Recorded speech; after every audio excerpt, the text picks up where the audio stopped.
Vamos a dar paso a la palabra de Dios y quiero continuar. No es una serie, pero así fue desarrollándose el tema. Y bueno, la semana pasada tenía la oportunidad de compartir con usted esa locura del Evangelio, ¿verdad? Y hoy vamos a seguir hablando de lo mismo.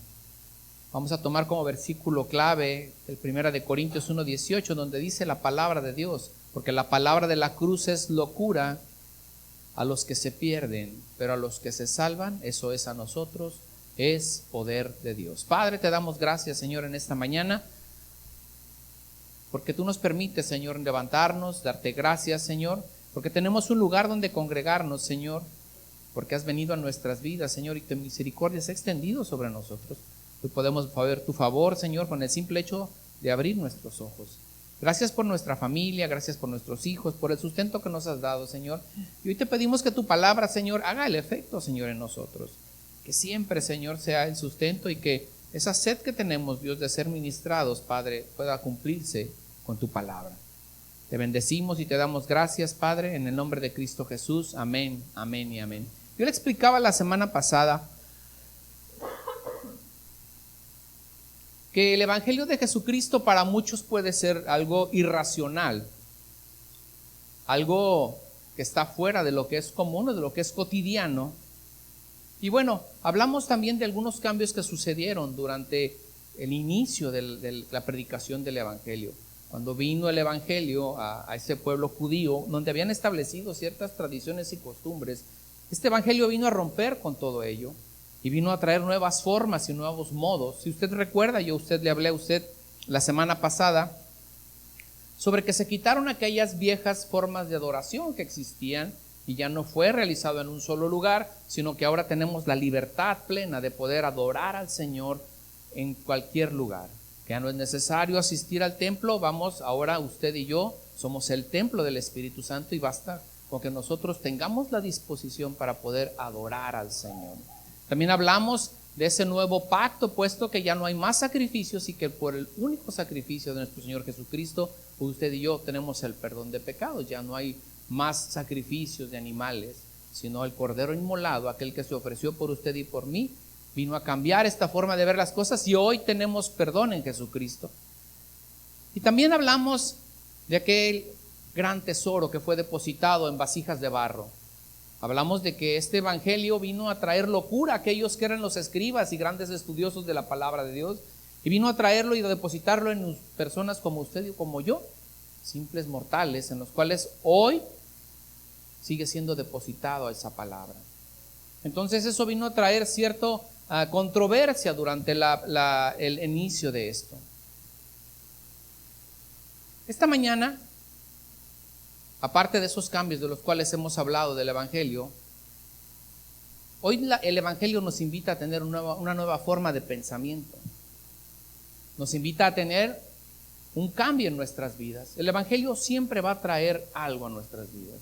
Quizás no toda la predicación que nos llevamos en algún lugar, toda nos aplica, pero siempre hay algo que queda en nosotros y algo que habla en nuestras vidas y es el momento de ponerlo en acción. Estos pensamientos modernos, lo que hoy vivimos en la actualidad, usted y yo, bueno, son pensamientos que han venido tratándose durante muchos años y que nosotros hemos seguido llevando con el paso del tiempo. A nosotros nos ha tocado vivir una época en donde se ha perdido el sentido común. ¿Qué era el sentido común? El sentido común era aquello que, bueno, nos permitía entre nosotros decir qué era lo correcto y qué era lo incorrecto de acuerdo a que lo que era algo práctico, algo que aprendía la gente, lo veía y decía, bueno, si hacemos esto, el resultado que vamos a obtener es esto. Y ese sentido común ha muerto. Ese sentido común llegó a ser sabiduría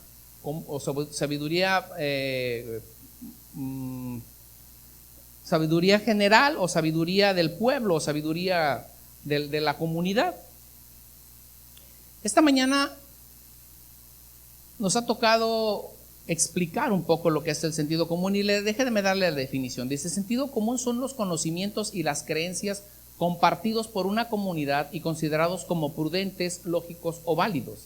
Se trata de la capacidad natural de juzgar los acontecimientos y eventos de una forma razonable. ¿Cómo podríamos poner en práctica cómo era esto del sentido común? El sentido común tiene algo así como: ¿trabajas? ¿Tienes? ¿O no? Ok. ¿Eres flojo? No tienes. Ese es el sentido común, ¿no? Ok. ¿Cumples tu palabra? ¿Eres una persona confiable? Eres una persona de respeto. ¿Por qué? Porque cumples a tu palabra. La llamada sabiduría popular, o bien conocida como el sentido común, se ha ido perdiendo en estos tiempos. La condición en la que nos encontramos en la actualidad es difícil dejar en manos del sentido común muchas decisiones. Llegó a llamarse sentido común porque la mayoría estaban de acuerdo y porque sabían que era lo correcto y era lo mejor. Hoy, tristemente, mucha gente se pone de acuerdo y dice que eso es lo mejor, pero tristemente sabemos que no es lo mejor. Hoy el sentido común ha muerto. ¿Por qué? Porque si usted dice que la familia está constituida por un hombre y una mujer, usted es un obsoleto, un viejo, un retrógrada, usted ha dejado atrás. Usted no tiene sentido común porque no está con lo que la comunidad está de acuerdo. Entonces ese sentido común ha ido perdiéndose.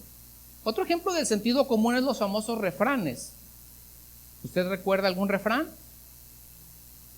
Camarón que se duerme, se lo lleva la corriente. El que con lobos anda, hallar se enseña. Más vale pájaro en mano. Y el caballo dado no se le ve colmillo. Estos y muchos otros forman parte de nuestra sabiduría popular y eran parte de este sentido común. Así los expresaba la gente, ¿verdad? Y tenemos muchísimos refranes que pueden traer eso a nuestras vidas. Si alguien en este momento pensara que algunos de estos refranes o dichos populares estuvieran equivocados o fueran contrarios a la razón, entonces se podría pensar que esa persona está perdiendo la cordura. Podríamos decir entonces: oye, pero no es lógico, el sentido común habla de que esto es lo correcto. La predicación del Evangelio de Jesucristo viene a romper con ese sentido común o con esa razón que muchas veces tenemos al hacer las cosas.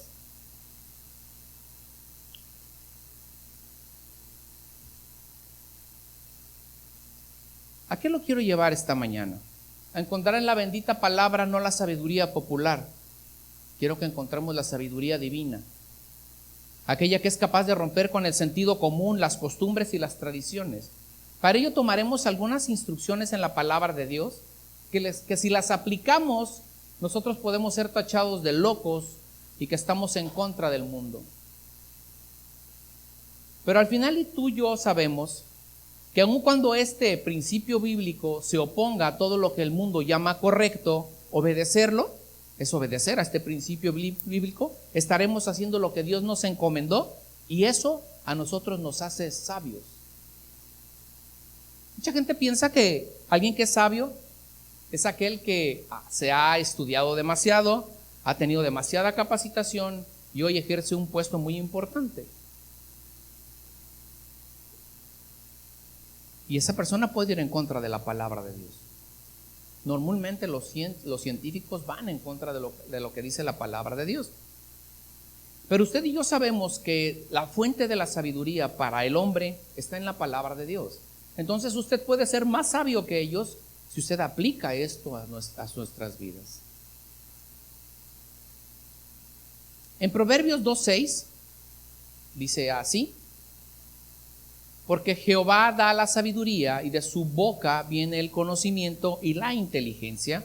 Él provee de sana sabiduría a los rectos y es escudo a los que caminan rectamente. El apóstol Pablo incita a su discípulo Timoteo en la segunda carta que le escribe y dice de esta manera, segunda de Timoteo 3:14: pero persiste tú en lo que has aprendido y te persuadiste, sabiendo de quién has aprendido y que desde la niñez has sabido las sagradas escrituras, las cuales te pueden hacer sabio para la salvación por la fe que es en Cristo Jesús. Hoy quiero tocar 2 puntos únicamente, pueden ser muchos, La palabra de Dios, la palabra de Dios habla de muchas acciones que nosotros debemos de desarrollar que van a ir en contra de lo que el mundo ha establecido y para cuál nosotros podemos ser tachados de locos.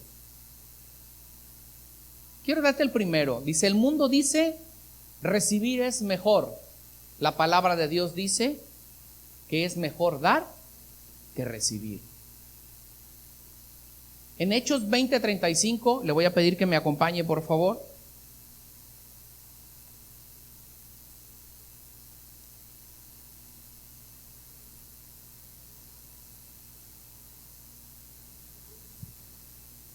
Hechos 20:35.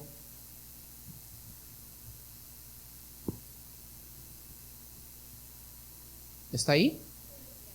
En todo os he enseñado que, trabajando así, se debe ayudar a los necesitados y recordar las palabras del Señor Jesús que dijo, más bienaventurado es dar que recibir. En el mundo lo que deseamos es recibir.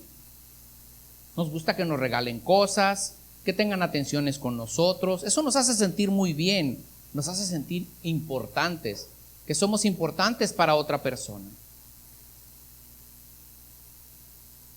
Si tenemos este pensamiento y vemos el trasfondo, podríamos descubrir cuán egoístas podremos ser.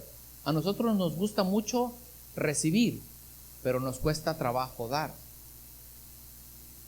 Nos gusta ser el centro de atención, nos gusta recibir halagos, nos gusta que nos tomen en cuenta y nos sentimos mal. Hay gente que cuando no se le felicita el día de su cumpleaños, ¿qué cree que pasa? Se siente mal, se deprime, es que no me regalaron nada, es que nadie me quiere, ¿sí? Hay gente que se vuelve se molesta porque no es reconocido, porque no es tomado en cuenta. Para algunos el recibir una de estas formas en las que se puede demostrar su amor, es decir, mediante un obsequio, y no estoy diciendo que no podamos recibir obsequios o que no podemos recibir atenciones de las personas, sino simplemente qué es lo que hay en nuestro corazón cuando esto no se nos da, o qué hay en nuestro corazón cuando trabajamos para poder dar a otros. ¿Preferimos siempre recibir o también estamos dispuestos a dar? Porque Dios nos ha dado mucho, Dios nos ha bendecido mucho. Alguna persona se vuelve tan importante esto del recibir que dice, ¿viste? Vino a visitarnos y me no trajo regalo. O, hey, acuérdense que para el próximo mes es mi cumpleaños, y soy de la talla 7 o del calzado 7. Pantalón 36 estirado y camisa grande, ¿sí? Ese tipo de personas hacen todo por llamar la atención. Anuncia por todos medios que está próximo su cumpleaños esperando recibir el reconocimiento o algún presente. Repito, no estoy diciendo que no podamos recibir obsequios y tampoco que dejemos de festejar nuestros cumpleaños.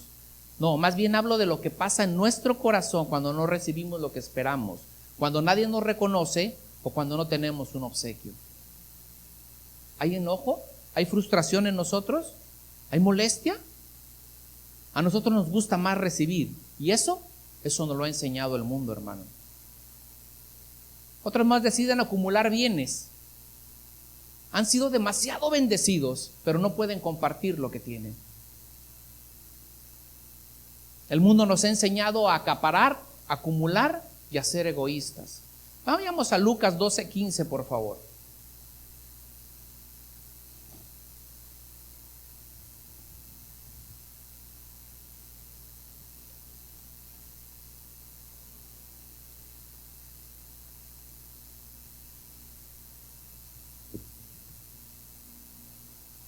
¿Está ahí? Dice, y les dijo, mirad, y guardaos de toda avaricia, dice. Porque la vida del hombre no consiste en la abundancia de los bienes que posee. También le refirió una parábola. Le estaba hablando a sus discípulos Jesucristo, diciéndoles de esta manera. La heredad de un hombre rico había producido mucho, y él pensaba dentro de sí, diciendo, ¿qué haré? porque no tengo dónde guardar mis frutos. Y dijo, esto haré, derribaré mis graneros y los edificaré mayores, y ahí guardaré todos mis frutos y mis bienes, y diré a mi alma, alma, muchos bienes tienes guardados para muchos años, repósate, come, bebe y regocíjate. Pero Dios le dijo, necio, esta noche vienen a pedirte tu alma, y lo que has provisto, ¿de quién será? Así es lo que hace para sí tesoro y no es rico para con Dios. Nada de lo que hoy tú y yo disfrutamos nos vamos a llevar. Todo se va a quedar aquí. Entonces tendremos que aplicar primeramente la enseñanza de la palabra de Dios conforme al dar. Si hoy Dios nos ha bendecido, tenemos la oportunidad de compartir con lo demás de lo que el Señor ha dado a nuestras vidas. En Mateo 6:19 dice de esta manera, no almacenes tesoros aquí en la tierra, donde las polillas se lo comen y el óxido lo destruye, y donde los ladrones entran y roban. Almacena tus tesoros, ¿dónde dice? En el cielo, donde las polillas y el óxido no pueden destruir y los ladrones no entran a robar. Donde esté tu tesoro, ahí estará también los deseos de tu corazón. Y a veces hemos desarrollado tanto afecto a las cosas que Dios nos ha dado, que ahí está nuestro corazón. Mira qué hermosa casa tengo, mira qué buen carro tengo, mira cuánto me ha bendecido el Señor. Y a veces no volteamos a ver que hay alguien que tiene mucho menos de lo que nosotros tenemos y cerramos nuestra mano para poderle bendecir. El mundo nos dice, es mejor recibir.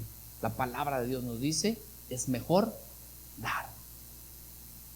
Porque ahí mostramos nuestro corazón, porque nosotros debemos de tener un corazón generoso para dar, para socorrer al hermano, para proveer en la necesidad. A nosotros no nos será fácil dar, porque no está en nuestra naturaleza. Fuimos educados de tal manera que nos es difícil compartir con otros, desde nuestros juguetes hasta el apoyo cuando se requiere a otro hermano. Un niño no se le enseña a ser egoísta, el niño ya nace egoísta. Esto es mío y no lo voy a prestar. ¿Y qué sucede cuando hay un hermano en necesidad? ¿Qué hacemos? A veces volteamos la mirada hacia otro lado y ignoramos que existe una necesidad, porque nos es difícil a veces dar. ¿Cuántos de nosotros sabemos que la palabra de Dios es verdad? ¿Quién dice amén? Amén.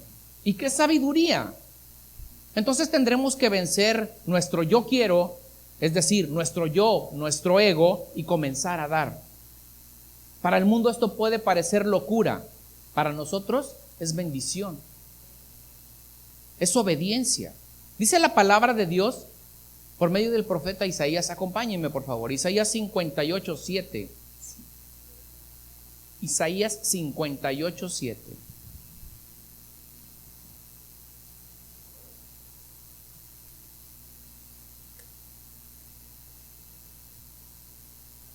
¿Está ahí?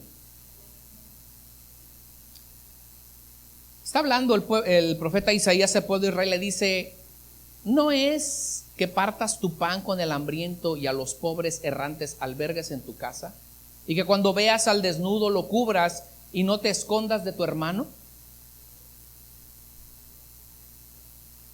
En el 58:10 dice de esta manera, y si dieres tu pan al hambriento y saciases al alma afligida, en las tinieblas la será tu luz y tu obscuridad será como el mediodía. Jehová te pastoreará siempre y en la sequía saciará tu alma y te dará vigor a tus huesos, y serás como un huerto de riego y como manantial de aguas cuyas aguas nunca faltan.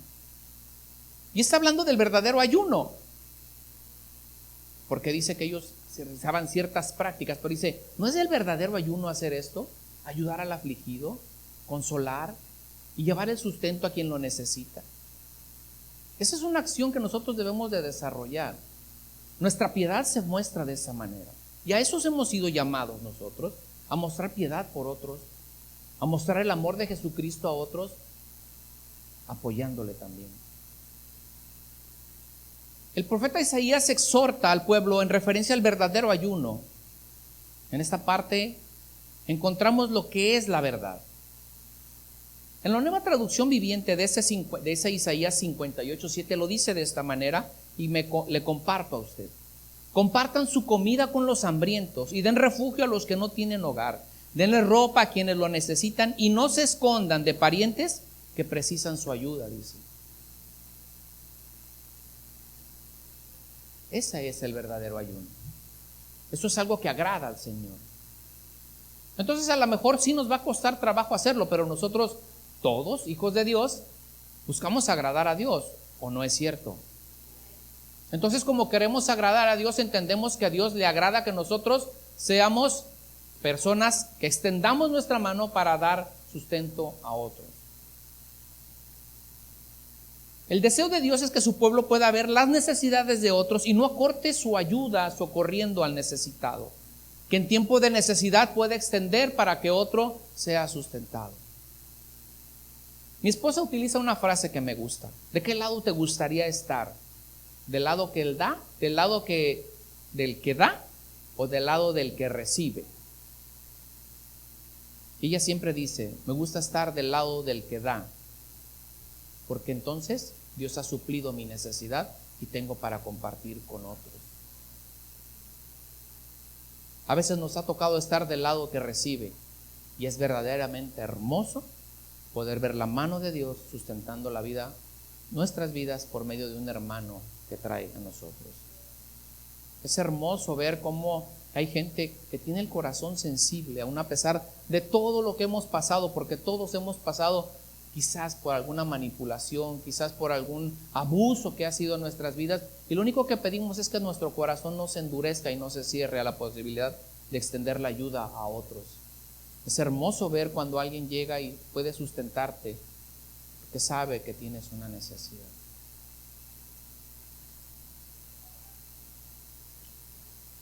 Cuando damos, estamos rompiendo con nuestro egoísmo y con nuestra avaricia. La mejor forma de romper con eso es dando, compartiendo de lo que Dios ya nos ha dado. Recuerden que la avaricia es un pecado. Lucas 12:15 dice así, y les dijo, mirad y guardaos de toda avaricia, porque la vida del hombre no consiste en la abundancia de los bienes que posee. La vida de un hombre no es aquello en lo que usted y yo quizás estamos reposando. Existen muchas personas que han puesto su confianza en sus bienes, en su casa, en los carros, en los ahorros, aún en la pantalla de 55 pulgadas en donde ves el Netflix en tu casa. Esa son cosas tan efímeras y tan volátiles que hoy las tienes y ¿qué crees? Mañana no, y más si las sacaste en Coppel, porque llegan y esos te hallan donde sea, tocan a la puerta y ahí vengo por la pantalla de 55, casi se meten por ella. Todo lo que hoy en lo que podemos depositar nuestra confianza, mañana lo podemos perder. ¿No me cree? Pregúntele a Job.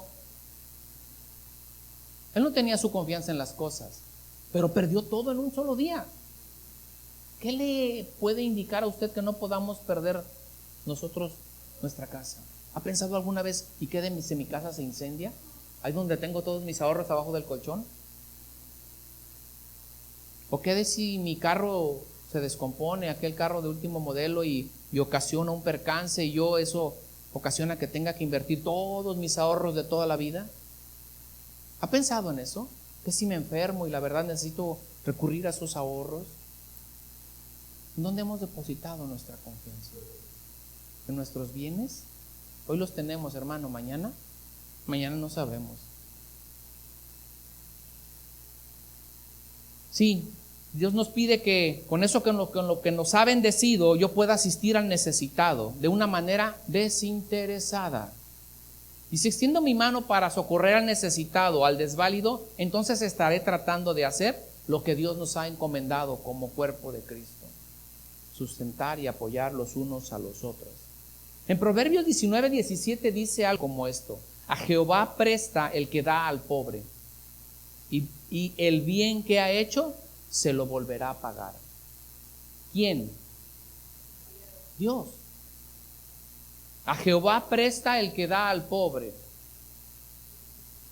y bien el que ha hecho se lo volverá a pagar. No se trata de dar esperando recibir del Señor, no. No se trata de decir, Señor, pues le voy a dar 5 para que tú me des 50, porque eso es la mentalidad que se ha metido entre las iglesias. Usted quiere recibir, sí, siembre 100 pesos para que le den 1,000,000 de pesos. Esto no es cierto. No estamos hablando de eso. Estamos hablando de entender que si obedecemos, recibiremos bendiciones que son mucho más ricas que el dinero. Si nosotros entendemos este principio, recibiremos bendición, sí, pero más importante que el dinero. No quiere decir que el dinero no se lo pueda llegar, sí le puede llegar, de una forma de un trabajo, en la forma de un buen negocio, en la forma, pero recibiremos bendiciones más ricas que el dinero. Usted sabe que es experimentar, llegar a la noche, reposar su cabeza sobre su cama y dormir en paz. Hay gente que tiene mucho dinero, pero no puede ni dormir. Ese tipo de bendiciones usted y yo a veces no las valoramos. Usted se ha preguntado, oye, este año casi no me he enfermado. ¿Esa no es acaso una bendición? Oye, mis hijos están aquí conmigo, no se han puesto enfermos, mi familia está bien. ¿Esa no es acaso una bendición? Y son más ricas que el dinero, hermano, porque con el dinero usted no va a poder pagar eso. No hay dinero que pueda darnos paz. Así de sencillo. Puede tener muchísimo dinero, pero eso no le puede dar paz, fíjese. Ni le puede dar salud, ni le puede dar una familia. El dinero no le da eso. ¿Y le damos tanta importancia? En el Evangelio de Lucas, una vez más, vemos al Señor cómo nos enseña qué es el dar. Lucas 14:12, acompáñeme por favor. Lucas 14:12.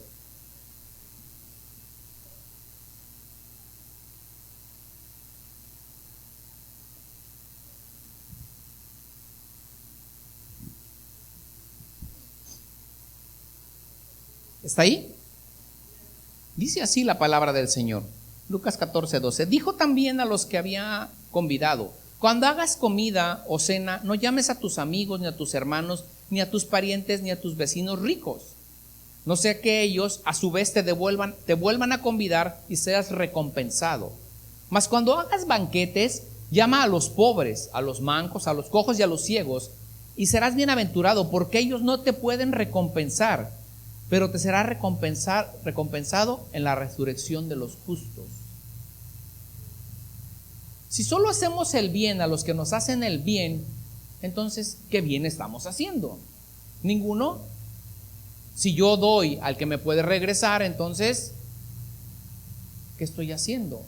¿Voy a recibir mi recompensa? Sí, Él me va a volver a invitar, pero yo busco una recompensa del Señor. Él es el que reconoce, Él es el que puede darnos el sustento, Él es el que puede pagar eso que hacemos a quien no nos puede pagar. Con esto confirmo que cuando demos, no busquemos el reconocimiento, su recompensa o nuestra retribución de lo que hemos dado. Más bien habla de dar sin observar la condición de quien estamos socorriendo. No se trata, hermano, de recibir, de dar para recibir, se trata de dar desinteresadamente a los demás. ¿Cómo no podríamos equivocarnos al dar? ¿O qué nos podría apoyar para no equivocarnos al dar? Esa es una parte importante del dar. Debemos de ser guiados por Dios. Si lo hacemos en nuestras emociones, ¿qué cree? En cada esquina vamos a sacar nuestra cartera y vamos a darle a cada persona que nos encontremos. ¿Está de acuerdo? Porque la necesidad está ¿en dónde? En todos los lugares, y cada quien tiene una diferente necesidad. Entonces debemos de aprender a ser sabios conforme a lo que dice la palabra de Dios. Si sabemos de una necesidad, porque nos enteramos de ella, oremos al Señor diciendo: Señor, está en mi corazón apoyar. ¿Lo hago? Si Dios pone paz en su corazón, obedezca. Señor, hay esta necesidad, es ahí donde yo voy a poder socorrer al hermano, y tenemos que ser guiados por Dios para poder dar de una manera correcta. 2. Si el Señor pone en tu corazón, aquí es cuando tú te enteras de que alguien tiene una necesidad. Pero hay situaciones en las que el Señor pone en tu corazón el hacer algo por alguien, el llevarle algo a alguien. Llévale algo a esa persona, una despensa, una comida, socórrelo con un dinero, no sé, hermano. El Señor obra de maneras muy diferentes. 2, si el Señor pone en tu corazón a alguien para que le ayudes, entonces ayúdale, independientemente de lo que vean tus ojos, de lo que sepas de Él. El Señor puede usarte para bendecir a cualquier persona. No es lo que nosotros vemos. Porque nosotros, ¿qué creen? Empezamos a juzgar la condición del otro. Uno, ¿cómo le voy a ayudar a él si es re mentiroso? Uno, ¿cómo le voy a ayudar a él? Uno, si es muy mal gastado. Uno, o sea, si el Señor te lo puso en tu corazón, entonces, ¿qué crees? Obedece. Tú no sabes que está obrando el Señor. Tú no sabes si esa persona está clamando por ayuda. Tú no lo sabes, hermano. El Señor sí lo sabe, porque Él, una persona que tiene necesidades, por eso que se le debe de enseñar a pedirle a quien puede mover los corazones de las personas. A las personas se les enseña a pedirle al Señor, no a pedirle a las personas. ¿Ya le pediste al Señor? ¿Ya le oraste al Señor por tu necesidad? No, hermano, pues es que no me contesta. No, hermano, sígale orando para que el Señor le pueda suplir. Entonces el Señor es quien mueve los corazones, puede ser de cualquier persona. Hermano, utiliza a los incrédulos. Utiliza a los incrédulos para poder bendecir a alguien. Oye, ¿sabes qué? Pues no sé, mira, me quedó esto y te lo traje. Ay, hoy me quedó esto y se lo voy a llevar a fulanito. Utiliza a personas que no están en el evangelio para poder bendecir. ¿Tú crees que no puedes ser un hijo de Dios? Pero eso se le tiene que enseñar a la gente, a que le pida al Señor para que el Señor mueva corazones. Y si el corazón que está moviendo es el tuyo o el mío, entonces seamos obedientes a lo que el Señor quiere que hagamos. Demos, hermano.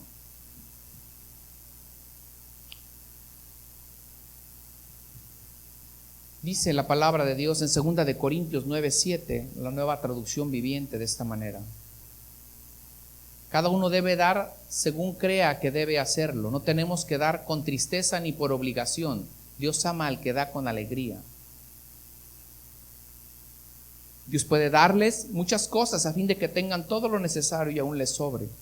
Así podrán hacer algo en favor de otros. Y como dice la Biblia, refiriéndose al que es generoso, siempre que ayudan a los pobres, lo hace con generosidad y en todo sale triunfante. Es ese famoso de cuando cada uno debe dar como propuso Dios en su corazón. Porque Dios es el que propone en el corazón del hombre.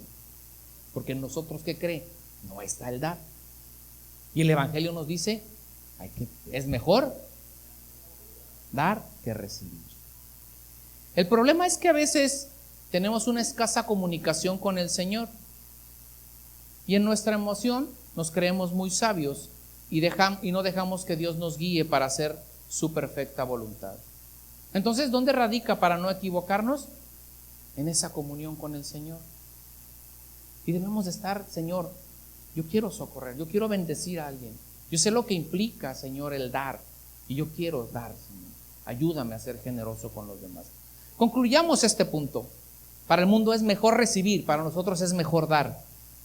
Para hoy entonces, el dar, vamos a vencer el egoísmo, la avaricia, la tacañería. Practicaremos la generosidad, la empatía y podremos dar algo de lo que el Señor ya nos ha suplido. Y podemos darnos cuenta cuán bendecidos hemos sido. Punto número 2. El mundo dice que el líder es el que debe de recibir el mayor reconocimiento. ¿Está de acuerdo? Porque cuando tenemos una gente, viene don importante, déganle la primera silla, háganlo pasar, él es el gobernador, él es el director, él es el... Y la Biblia nos enseña, dice, el Evangelio nos enseña, el que quiera ser el más alto, debe servir a los demás. A todos nos es agradable recibir un halago, una atención, nos gusta. Nos gusta que en el restaurante nos atienda un mesero. Le pedimos, y a veces en ocasiones me ha tocado escuchar, de una manera muy grosera, o a veces exigimos, que nos atienda con prontitud y de una buena manera. Nos gusta ser atendidos. ¿A quién no? En nuestro trabajo hacemos la tendencia a alabar a nuestros jefes o a nuestras autoridades. O como dicen bien, cuadrarnos ante nuestro jefe. Los hijos de Dios entendemos que así debe de ser, porque la palabra de Dios nos instruye a respetar a nuestras autoridades. Debemos de respetar a nuestras autoridades. De hecho, ser un hijo de Dios debería de ser un distintivo en el cual tendremos obediencia a nuestros jefes y a nuestras autoridades, aun cuando ellas se comporten como el mismísimo diablo. Porque podemos encontrar jefes que no son nada agradables. Para empezar, no son creyentes. Y la segunda, ¿qué cree? Se comportan de una manera muy, muy mal. Pero nosotros dice que nosotros debemos respetar a nuestras autoridades, bien o mal. Y eso debería ser un distintivo. En el mundo, la mayoría de las personas que ocupan un cargo o una posición de liderazgo tiene la idea de recibir las atenciones. Eso es lo que enseña el mundo. Ahora escuchen.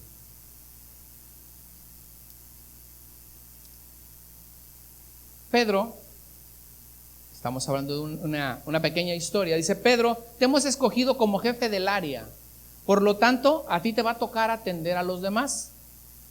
Vas a atender a tus compañeros, debes de estar al pendiente de sus necesidades cuando se realice la cena mensual. Tendrás que esperar ser el último en sentarte a la mesa. Tendrás que revisar que todos tengan comida, revisarás la bebida de todos y que nadie se quede parado. También al término de la cena recogerás las cosas y las guardarás en la bodega. A ver, ¿me estás nombrando el jefe o el mozo? ¿Cuántos no dirían eso? Eso no es ser jefe, eso es ser un mozo. Esa no es la actividad de un jefe. Si yo voy a ser jefe, ellos me deben de servir a mí, porque yo soy don importante. Estudié, tengo una carrera, tengo 28 años en esta empresa. Y qué bueno que hasta hoy me reconocen que soy apto y capaz para hacer las cosas. Yo, es más, ya merecía ser jefe. Pero entonces, ¿por qué voy a servir a los demás? Eso no cuadra. Marcos 9:33, acompáñeme por favor.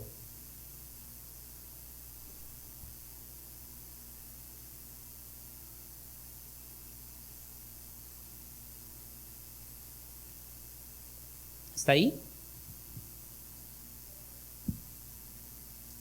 Llegó a Capernaum y cuando estuvo en casa les preguntó: ¿qué disputaban entre vosotros en el camino? Habían estado discutiendo dos de sus discípulos y el Señor se dio cuenta y les pregunta, dice: ¿qué disputaban entre vosotros en el camino? Mas ellos callaron, porque en el camino me han disputado entre sí quién debería de ser el mayor. Entonces él se sentó y llamó a los 12 y les dijo, no nada más a los dos que venían discutiendo, sino a todos los demás, a todos sus discípulos, los sienta y les explica: si alguno quiere ser el primero, será el postrero de todos y el servidor de todos. O sea que si tú quieres ser el importante, ¿qué crees? Debes de servir a los demás. Ah, no. ¿Cómo? Pues si yo soy el jefe.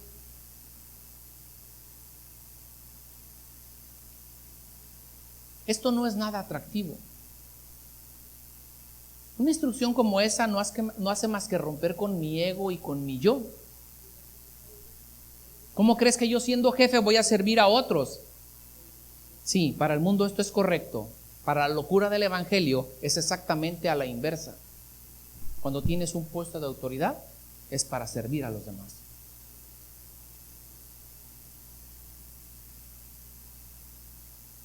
Hemos llegado hasta aquí para servir a otros. Nos han puesto en este lugar para poder apoyar a otros, para que otros desarrollen sus habilidades, crezcan y sean mejores personas. Ese es el propósito del liderazgo, desarrollar más líderes, personas que puedan seguir, que puedan mejorar, que puedan ir avanzando en esto. No se trata de humillarlos, no se trata de usarlos, se trata de empujarlos a que crezcan. Primero debemos de entender que toda autoridad está puesta por Dios. ¿Está de acuerdo conmigo? Eso nos aclara un poco. No eres tú, no soy yo, no son nuestros títulos, no es nuestra sabiduría, no es lo guapo que estás, es la gracia de Dios, la que se ha derramado en nuestras vidas nuevamente. En Romanos 13:1 dice de esta manera: toda persona debe someterse a las autoridades de gobierno Pues toda autoridad proviene de Dios y los que ocupan puestos de autoridad están ahí colocados por Dios. Entonces, no es por lo que somos nosotros, es porque el Señor ha tenido gracia. Y si hoy hemos sido levantados en un lugar, es para servirle al Señor. Si tenemos esta oportunidad de estar en un lugar de autoridad, es por Dios. Y de ahí debemos de aplicar este principio sobre cómo obrar como líderes. Todos en algún momento somos líderes o tendremos la oportunidad de serlo. Debemos de tener mucho cuidado cómo asumimos ese liderazgo. En la parte de la escritura que acabamos de leer sobre lo que les enseñaba a sus discípulos sobre el servir a los demás, solo estaba hablando de una parte práctica, de una parte teórica. Pero más adelante podemos encontrar a Jesús actuando, mostrando a los demás. Vamos a Juan 13:1, por favor. Conocidísimo por usted. Juan 13:1.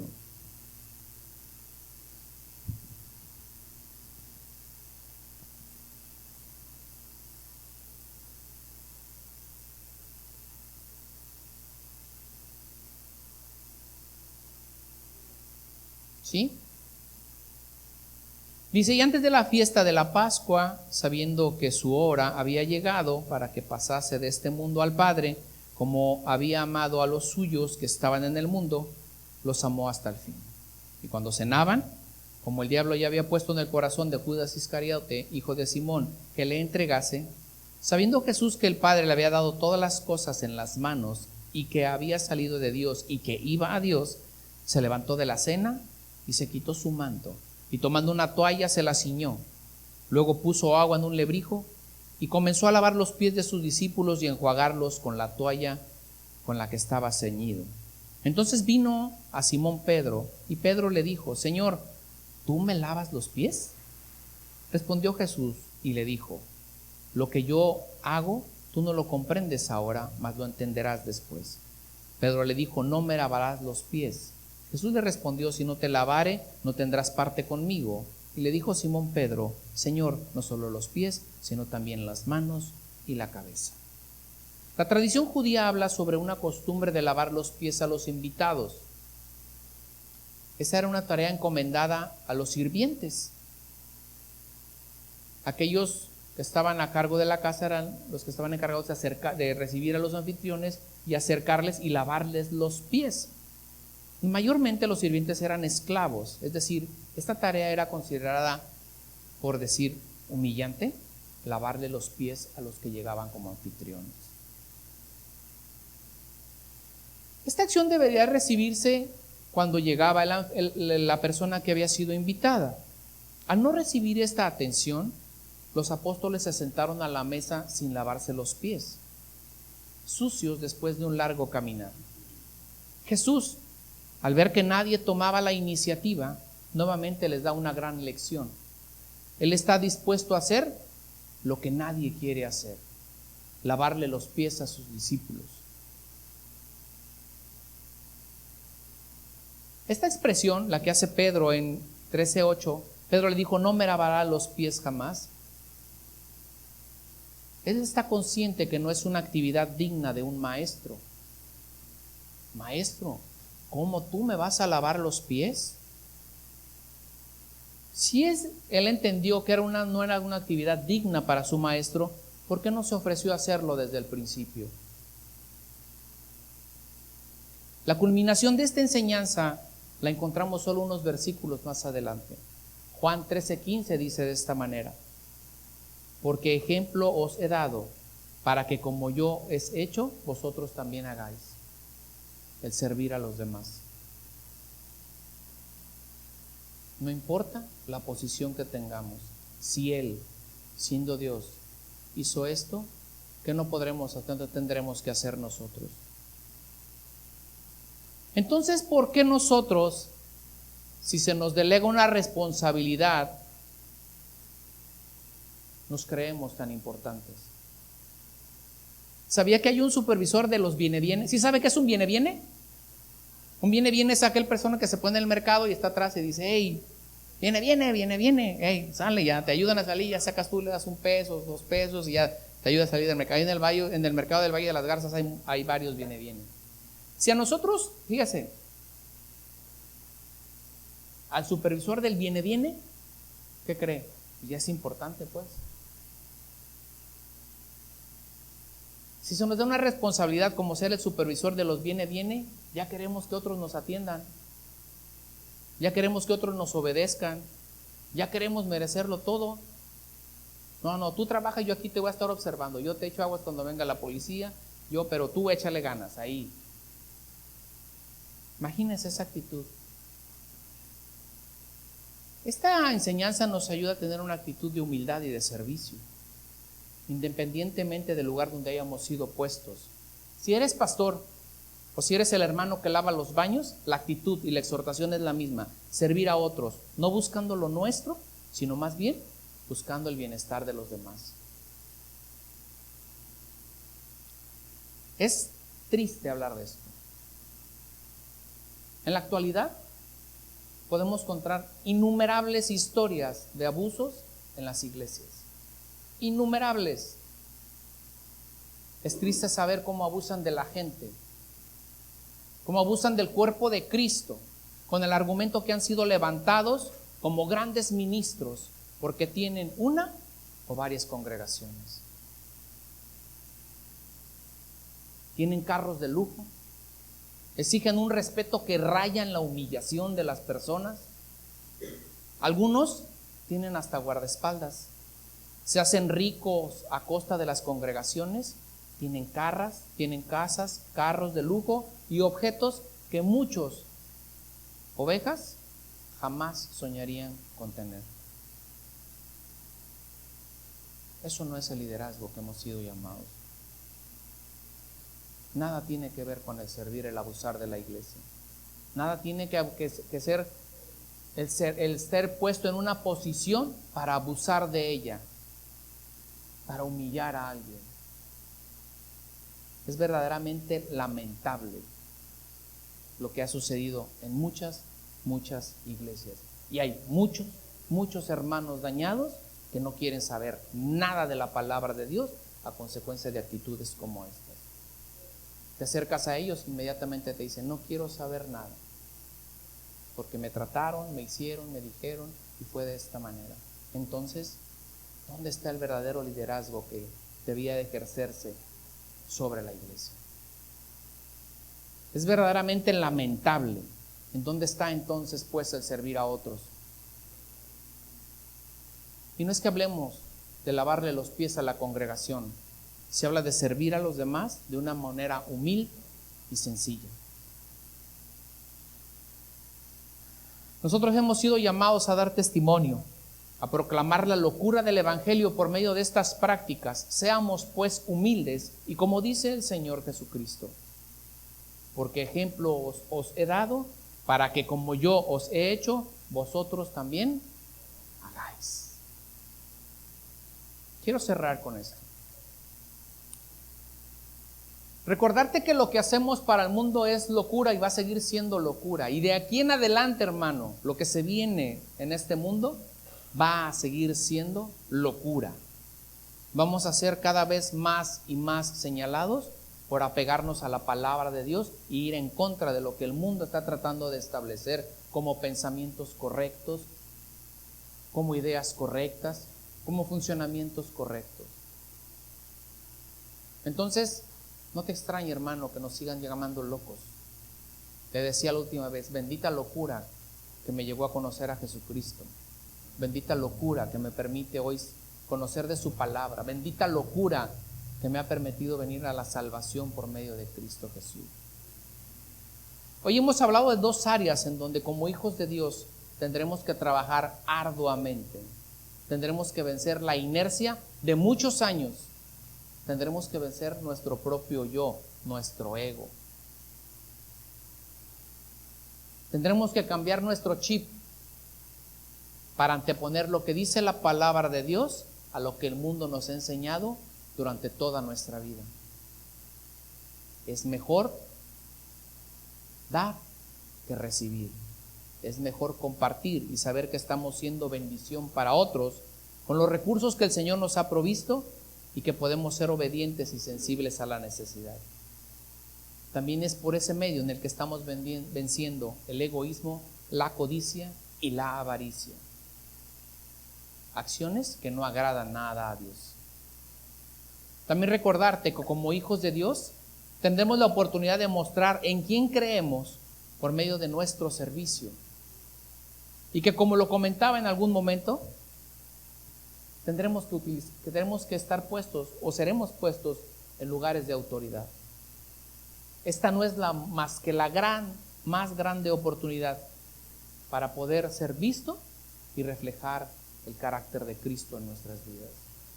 Si tú has sido elegido para tener una posición de autoridad, es para que puedas reflejar el carácter de Cristo y puedas asemejarte a Cristo así como lo hizo. No buscando el reconocimiento de los hombres, sino más bien buscando agradar a aquel que dio la vida por nosotros y que nos dejó este gran ejemplo de servicio. Que Dios nos ayude, hermanos. Cierre sus ojos. Bendita palabra que nos vuelve locos. Bendita palabra que podemos romper con lo que el mundo va a empezar a llamar como sentido común, porque la gente va a empezar a decir que lo común es lo incorrecto. Porque cada vez es más la gente que empieza a tener pensamientos que van en contra de lo que dice la bendita palabra. Para nosotros es poder de Dios. Y esa palabra poder de Dios es verdaderamente maravillosa. El poder de Dios no tiene límites. El poder de Dios no tiene obstáculos. Ese mismo Dios que abrió el mar, que puso una columna de fuego, que puso una nube para poder cubrir a un pueblo de más de 2 millones de personas. Ese Dios que sustentó durante 40 años con maná al pueblo de Israel. Ese mismo Dios de la creación ha provisto todo para nosotros. Ese Dios ha sustentado nuestras vidas hasta el día de hoy y nos ha provisto de lo más hermoso que puede existir, su Hijo en sacrificio por nosotros. Ese poder de Dios está escrito en su palabra. Solamente la palabra de Dios tiene el poder de cambiar nuestras vidas. Si obedecemos la palabra de Dios, entonces obtendremos un resultado muy diferente a lo que la sociedad nos marca o nos enseña. Nuestros ojos, nuestros pensamientos podrán ver miles de cosas, pero si nosotros somos obedientes a lo que dice la palabra, entonces veremos la mano de Dios moviéndose.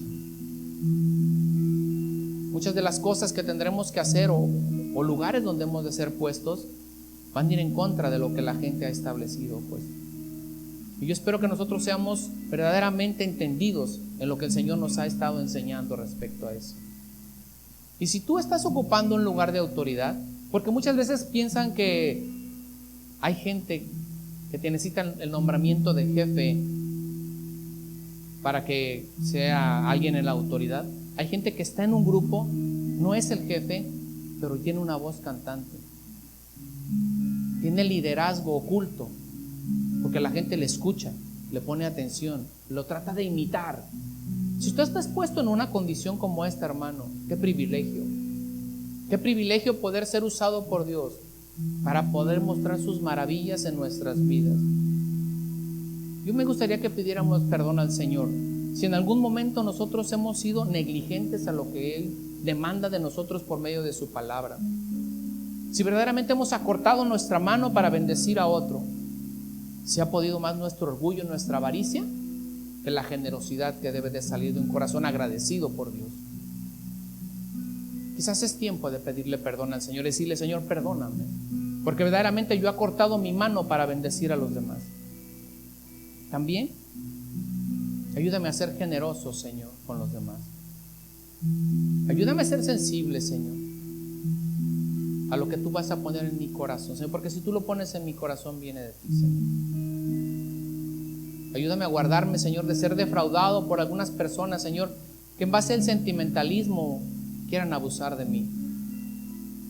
Padre, y si en algún momento yo he sido abusado por otros a los cuales han abusado de mi bondad o de mi generosidad, Señor, yo te pido que sanes mi corazón, que no se endurezca, Señor, para poder socorrer a los que están en necesidad.